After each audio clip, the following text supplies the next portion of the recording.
시청자 여러분 안녕하십니까? 7월 셋째 주 복지TV 생방송 뉴스 시작합니다.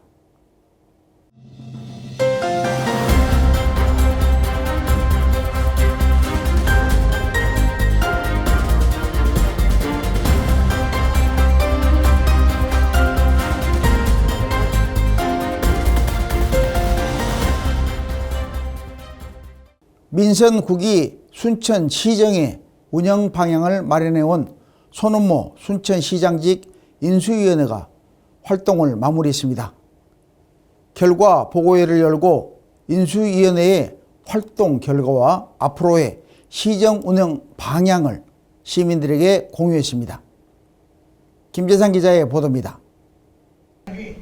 민선국이 순천시장직 인수위원회가 활동 결과 보고회를 열고 지난 한 달간의 활동을 공식적으로 마무리했습니다. 인수위원회는 시민 주권과 상생 경제, 미래 인재, 민생 우선, 녹색 환경을 민선국이 시정의 5대 방향으로 제시하고 52개 핵심 공약과 12건의 정책 제안을 손은모 순천시장에게 전달했습니다. 또 20여 곳의 현장을 찾아 시민들의 목소리를 듣고 접수된 시민 제안 227건 가운데 주요 내용을 공약과 정책에 반영했다고 설명했습니다. 지역의 주요 현안에 대한 해결 방향도 제시했습니다.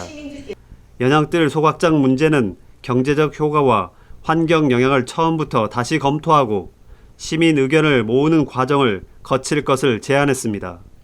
오천 그린 아일랜드는 녹지와 도로 기능을 함께 살리는 방안을, 국립의대와 대학병원 유치는 통합대학을 중심으로 한 병원 설립과 지방비 지원기금 마련을 제시했습니다. 박기영 인수위원장은 시민의 뜻을 최우선으로 민선국이 시정에 밑그림을 그리는데 집중했다고 밝혔습니다. 복지TV 뉴스 김재상입니다.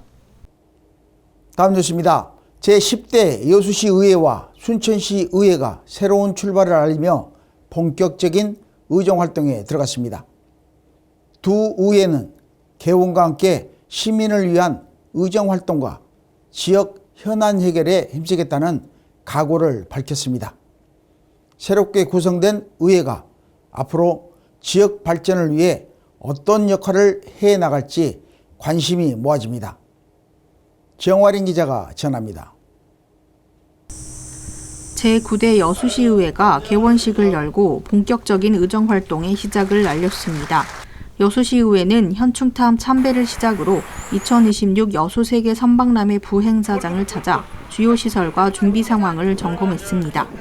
이어 임시회 본의회에서는 2차 전지 화학산업 소재 부품 장비 특화단지 지정을 촉구하는 결의안을 만장일치로 채택했습니다. 개원식에서는 시민의 삶을 최우선으로 하는 현장 중심의 의정활동과 지역경제 회복에 힘쓰겠다는 뜻을 밝혔습니다. 제10대 순천시의회도 개원식을 열고 새로운 의정활동의 시작을 알렸습니다. 개원식에서는 의원 선서와 윤리강경 낭독 등을 통해 공익을 우선하는 책임있는 의정활동을 펼칠 것을 다짐했습니다. 특히 전남-광주 통합특별시 출범 이후 첫 걸음을 내딛는 의회로서 변화된 행정체계 속에서 순천의 가치와 시민의 권익을 지켜나가겠다고 밝혔습니다. 또 시민과 함께 소통하는 든든한 의회를 목표로 시민의 목소리에 귀 기울이며 지역의 미래와 시민의 행복을 위해 힘쓰겠다고 강조했습니다. 복지TV 뉴스 정아림입니다.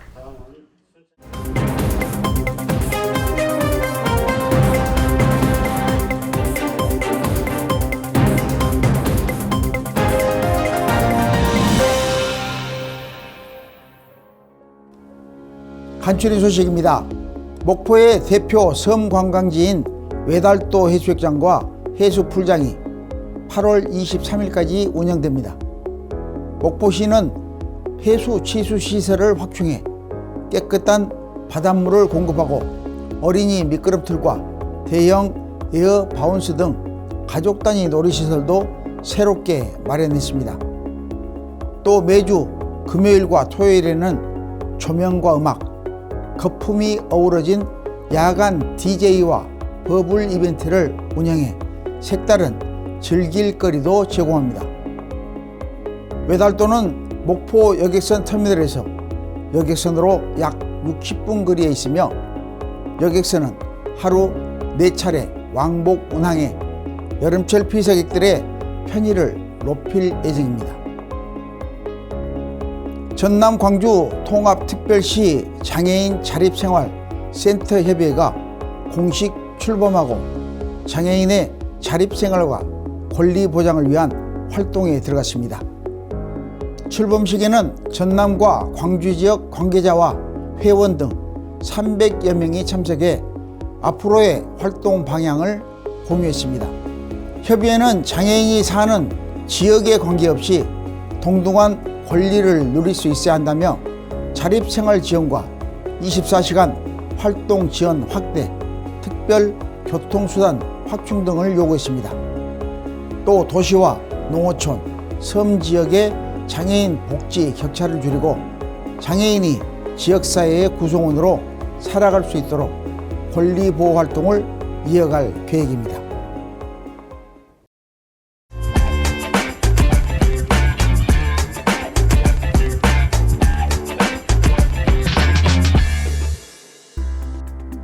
지역의 오늘을 함께 생각해보는 시사 논평입니다. 검찰청이 78년 만에 역사 속으로 사라지고 수사와 기소를 나누는 새로운 형사사법체계가 출범을 앞두고 있습니다. 권한을 분산해 기관 간 견제를 강화한다는 기대와 함께 제도 전환 과정에서의 혼선과 과제도 남아 있습니다. 오늘 시사 논평에서는 검찰청 폐지와 수사 기소 분리가 가져올 변화에 대해 함께 살펴보겠습니다.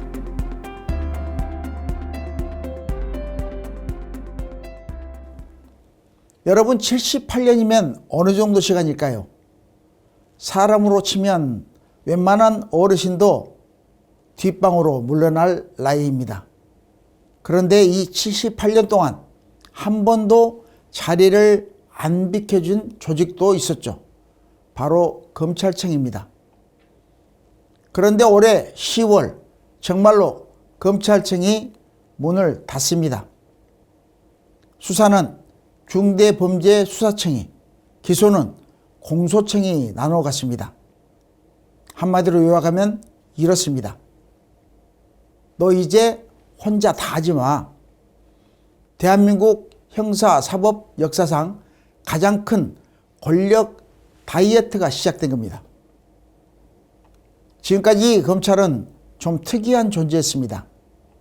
수사도 하고 기소도 하고 그 기소를 법정에서 유지도 하고, 이게 얼마나 특이하냐면 축구로 치자면 한 선수가 공격수, 심판, 그리고 VAR 판도까지 혼자 다 하는 셈입니다.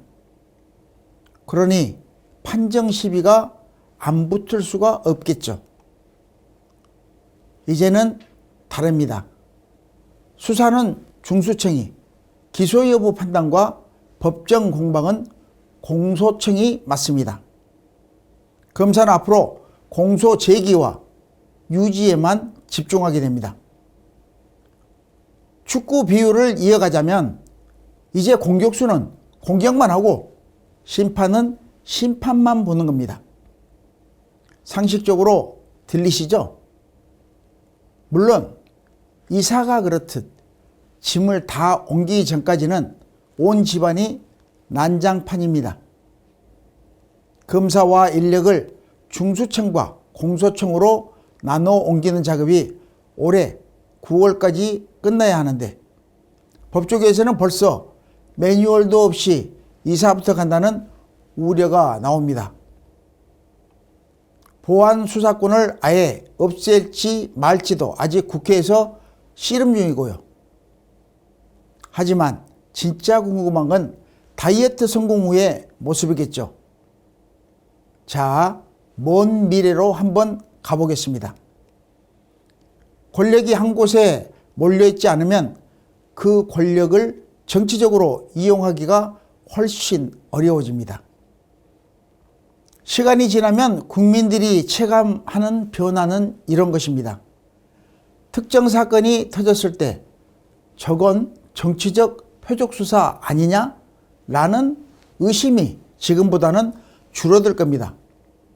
수사기관은 수사만 잘하면 되고 공소청은 그 결과를 냉정하게 판단만 하면 되니까요. 물론 사람 사는 세상이라 완벽한 견제란 없습니다. 하지만 최소한 한 사람이 기소권과 수사권을 동시에 쥐고 마음대로 흔든다라는 구조적 위험은 사라집니다. 그리고 장기적으로는 각 기관이 자기 본연의 일에 집중하면서 전문성도 올라갈 가능성이 큽니다. 검사는 이제 재판에 더 신경 쓰게 되니 공소유지 역량이 강화되고 수사기관은 수사 역량 자체로 평가받게 됩니다. 한 사람이 모든 걸 잘하는 조직보다 각자 자기 일에 집중하는 조직이 결국 더 단단해지는 법이니까요. 지금까지 이영춘의 시사 논평이었습니다. 보고 듣고 느끼는 전남의 문화예술 이야기, 문화가 소식입니다. 화폭 가득 피어난 꽃은 보는 이에게 저마다 다른 감정과 기억을 불러일으킵니다. 작품에 정해진 의미를 두기보다 보는 사람의 감정을 중요하게 여기며 꽃을 통해 아름다움과 마음의 휴식을 전하는 여무웅 작가의 예술 세계를 만나보겠습니다. 꽃은 오랜 시간 미술의 중요한 소재로 자리해왔습니다. 화려한 아름다움을 넘어 삶의 순간과 기억, 인간의 감정을 담아내는 표현의 대상이 되어왔습니다. 이 그림은 저희 딸이 처음으로 저한테 꽃을 선물해 줬어요. 그런데 그 꽃이 금방 지지 않습니까? 그거를 제가 제 머릿속에 기억을 좀 하고 싶어가지고 실질적으로 좀 꽃이 요만해요. 이 화병은 이만하고, 그런데 이제 요거를 그 의미를 담아가지고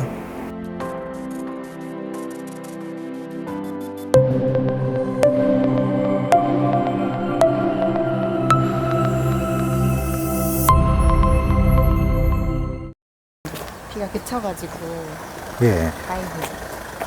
그렇죠. 그쵸? 예.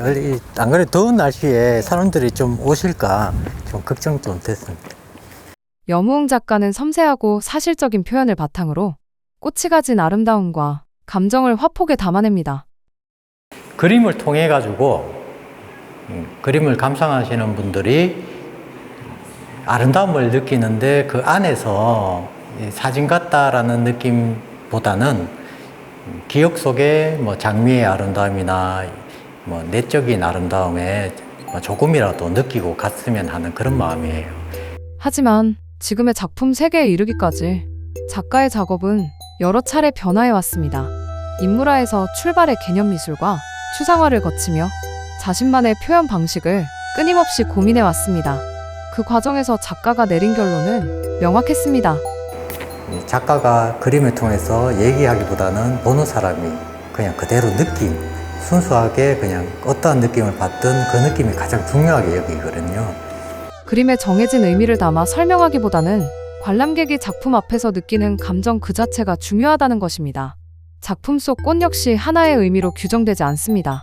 누군가에게는 아름다운 기억이 되고 또 다른 누군가에게는 지친 마음을 쉬어가는 작은 휴식이 됩니다.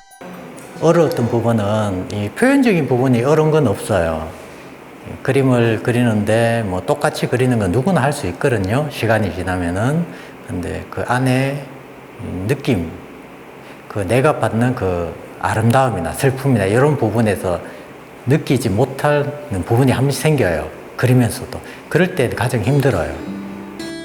작가는 일상의 풍경과 빛, 공간을 바라보며 끊임없이 영감을 얻고 그 순간의 감정을 작품에 담아냅니다.